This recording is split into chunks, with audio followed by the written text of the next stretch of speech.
Okay, magandang gabi. Meron na naman tayo din i-repair na piso wifi. Piso wifi ni Ma'am Myla sa public market din sa Lipa.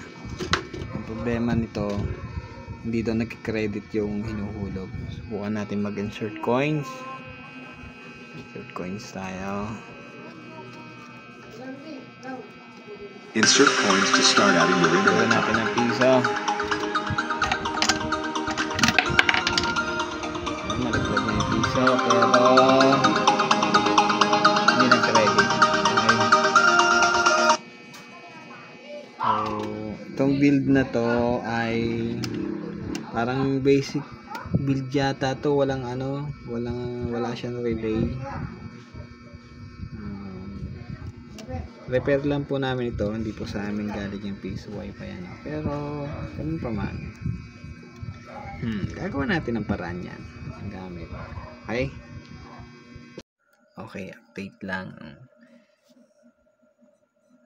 Sinubukan natin kapain itong pin assignment kung saan siya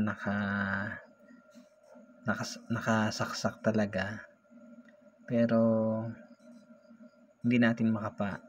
Isa pa kasi yung password ng admin nito ay hindi na alam ni ma'am kasi matagal niya ng piso wifi ito. Hindi niya na rin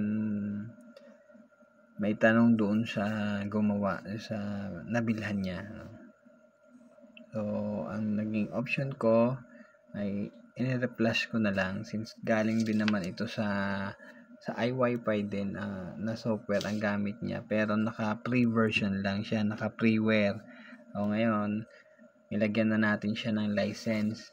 Naka-license na siya ngayon at naka-version 5.4 na siya ngayon. Latest version na siya. Ito na.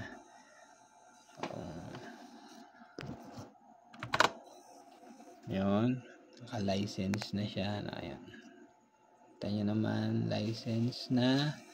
Tapos tingnan natin magulo ngayon. Try natin, add time tayo.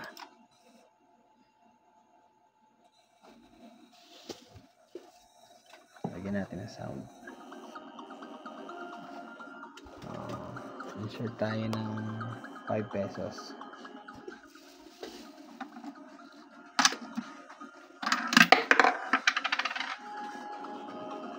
Ayan, pumasok yung 5. Done paying.